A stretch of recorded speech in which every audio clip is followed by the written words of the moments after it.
For this project, we will mostly be using blocks found in the Looks category. Remember, to add a background and use new sprites, we use these buttons right here. Remember that sequence or the order of actions is very important in coding. Notice how in my project, the things I love appear just as I'm talking about them. Let's do a quick code walkthrough on my example project. First, you can see that I have a fun background and 4 sprites. I have a sprite that is a picture of me and 3 other things that I love: coding, hamburgers, and teaching.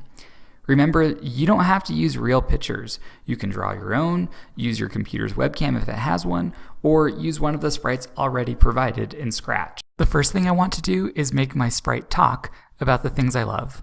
First, I will drag over the when green flag is clicked command from the events category. This block will tell my script to run when a user clicks on the green flag found in Scratch. Then I will drag over 4 say for 2-second blocks, 1 block for each thing that I love. Next, I will type in all the things I love in the order I want them said. 2 seconds isn't really long enough to read each item, so I'm going to change the 2 to a 3 on every block. Now let's do a test run to make sure everything works as we expect.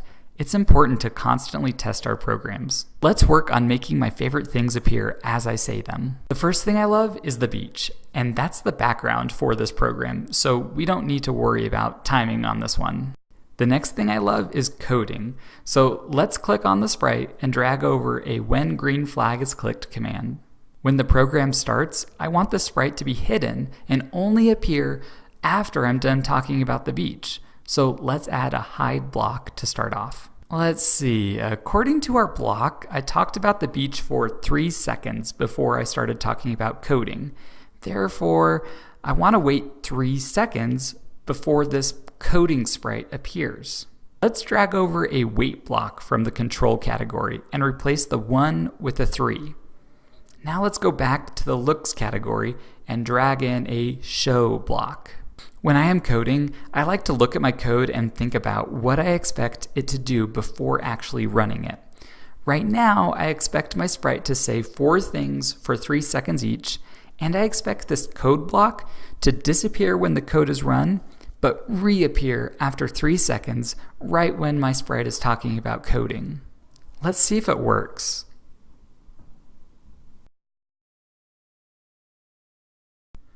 Great, it works. Now let's move on to the second sprite. Hamburgers.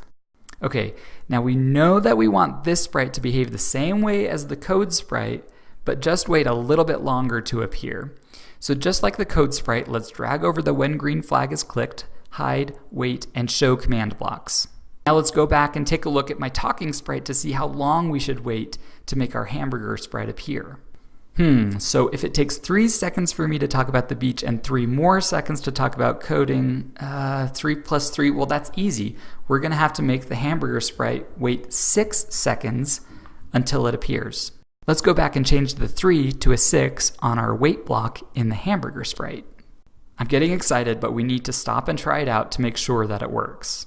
This is great news. We are so close. Now let's finish up with the last sprite and test the whole thing. Now it's your turn. Make a project that tells us about some of your favorite things and make them appear in a specific order.